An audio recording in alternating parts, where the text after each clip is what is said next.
if he should see the convoy of an African minister, not our president, I'm not touching the presidents. The presidents are in a different world. The African minister. The African minister will never queue. Oh, he's anathemic. Oh, the African minister is a demigod. Oh, Africa. The African counselor in your rural home, when they go to churches, not even if it is not their denomination, they saunter to the front seats. And even our latter-day clergymen will invite them to share their wisdom with the people, even if we know that they are village fools.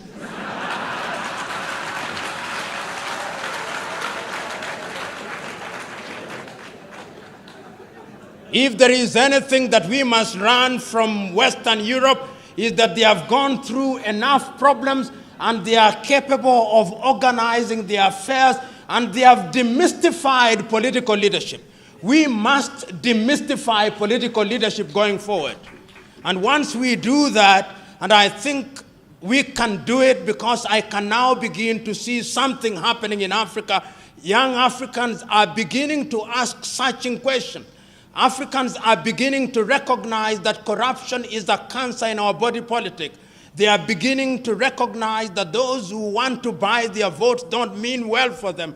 They are beginning to recognize that there is enough money to change their lives if the thieves are eliminated from the political arena. They are beginning to realize that commercialization of politics is a threat to democracy. They are beginning to rise up. And I think that those who have not smelled the coffee will be surprised. They will be surprised when the ground moves from under their feet. They'll be surprised when Africa begins to elect individuals who can demonstrate that they have ideas, because the politics of the 21st century is the politics of ideas and about competition of ideas. And therefore, when one is appointed into any public office because of the demands of the electorate, and this relationship between the African member of parliament or the African president and the electorate is a symbiotic relationship.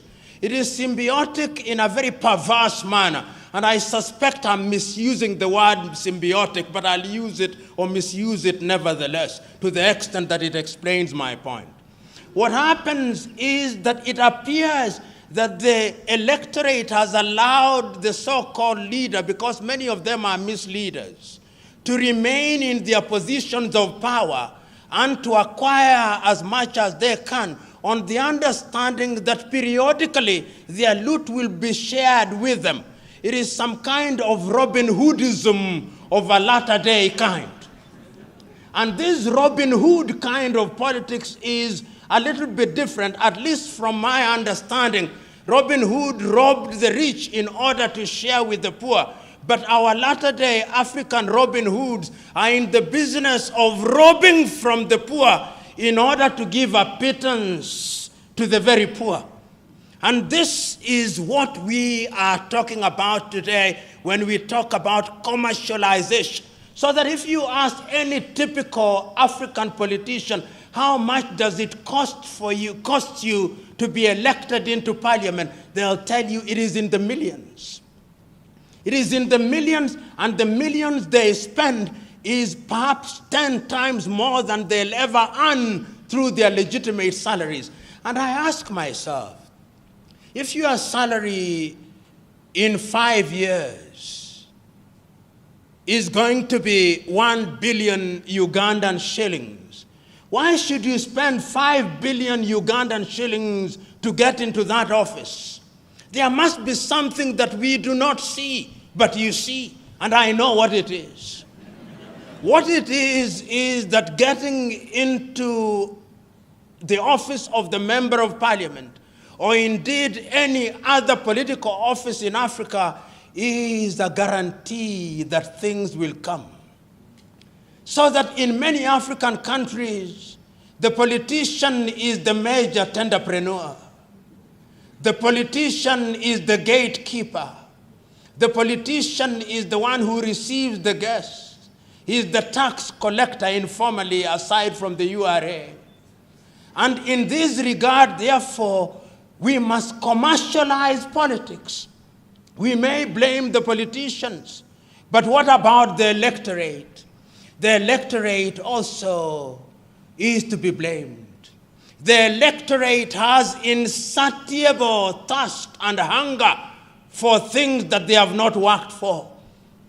They have been trained and they no longer listen to ideas. My good friend Norbert Mao, who I was told was here, I do not know whether he is here, will tell you, not that I have talked to him this morning, but he'll tell you that one of the pains that one has to endure when you confront your typical African electorate is to convince the electorate that ideas count for something. Many times when you address the electorate and you are waxing eloquent, telling them, when I'm elected, I'm going to ensure that we have good health services. We are going to ensure that we have good schools. We are going to ensure that we create opportunities for innovation and invention and create opportunities for young men and women. They are waiting for you to finish. They will tell you, we hear you. We know you are going to do all those beautiful things. But in the intervening period, I must eat. And therefore, no matter how beautiful your ideas are, if you don't carry money on that day, your ideas, like the elephant before them, will never fly. Leaders who, upon ascending to power in Africa, became demigods. How many of you here will forget Mobutu Sese Seko? How many of you here will forget Jean Bedel Bokassa? How many of you here will forget Samuel Doe? And then we had the emergence of guerrilla movements where people rose against their very own who had used their positions of power to destroy what had been gained over the years. And then, in those early days, you will also remember that many African leaders, including the enlightened ones, took the view that because of ethnicity, it was necessary to unite the people. And whether you are speaking from Dar es Salaam in Tanzania, or Lusaka in Zambia, or Kinshasa in what was then Zaire, now the Democratic Republic of Congo, or you are speaking from Nairobi in Kenya, and here in Uganda, the clarion call was that we must have one-party states. And the justification for one-party states was that we are so disunited, there are so many ethnicities, that if we allow multi-party politics, then what would happen to us is that we would be negatively ethnicized and that we would break our countries, and that therefore, to ensure that there was unity, we needed one umbrella under whose auspices and under whose guidance the people would be united. But no sooner had we sufficiently articulated the beauty of single-party states than Western Europe told us, no, that is not democracy. Democracy means that you must have many political parties. Democracy means that you must have regular elections.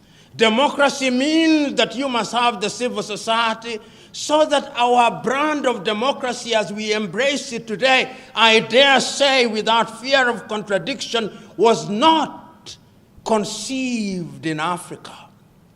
It was conceived for us in Paris. It was conceived for us in Madrid. It was conceived for us in London. It was conceived for us in Washington. And we have swallowed it line, hook, and sinker.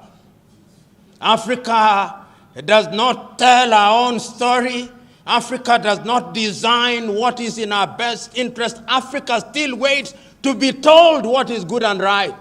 And I dare say that that is why Africa does not realize our potential. But yet it is also important to point out that the African and African countries are more resilient than the European states. You know, if you allow me latitude as a guest must be allowed, permit me to say this. The ethnicity that we keep on talking about, African countries are just slightly over 60 years since they regained their independence. Take Nigeria, for example, with over 500 ethnic groups created within an artificial boundary. They have had their problems, they have had their hiccups, but the nation is still alive and well. The difficulties notwithstanding. Take Uganda, for example. You've had your difficulties, you've had your trials and tribulations, but the nation is still alive and well. Tanzania, with over 136 ethnic groups, the nation is still alive and well. There is a sense in which, in the face of our difficulties, we have succeeded in managing those difficulties, however painful it has been. But look at Europe, the pontificating Europe. They cannot handle diversity. They cannot. And it's important to remind ourselves this, if only to energize ourselves. The Europeans have had to fight two major tribal wars. They called them world wars. They were tribal wars. The European tribes were at war with each other in 1914. They may have recruited a few Africans and a few other people, and then they call it World War. Then they had another major tribal war in 1939 through to 1945. They didn't call them tribal wars, they called them world wars. And I want you to look at Europe and the purity of their nation. If you go to Sweden, the nation is almost 90% composed of the Swedes, with a small lapsed population, and for that small population, they even have a separate parliament for them. That is how they handle it. You go to Finland, 90% of Finland are the Finns, with small Swedish population. You go to the Netherlands, the same. You go to England or the Great Britain, whether he is great or not, I do not know, but he is the Great Britain. Even there, if you talk to the Scots, they have something to say about the English. If you talk to the Irish, they have something to say. If you talk to the Welsh, they have something to say. Go to Spain, where there are a few more tribes, they had a civil war.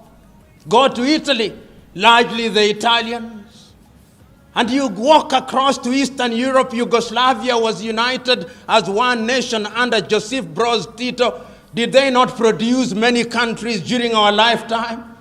The Soviet Union has given birth to many countries. They have gone into ethnic purity. Africa remains the only continent on earth that somehow, having had artificial boundaries imposed on her, saying that we will retain those boundaries and make the best of it, and one need only go to the pronouncements in 1963, the pronouncements of Kwame Nkrumah and Julius Kambarage Nyerere on the inviolability of the boundaries, repeated again in 1964 in Cairo, in Egypt, that if we choose to redraw these boundaries, Africa will be perpetually at conflict, and therefore heavens have given us a lemon. Let us not ask for an orange. Let us make a lemonade unto ourselves. And we are making the lemonade.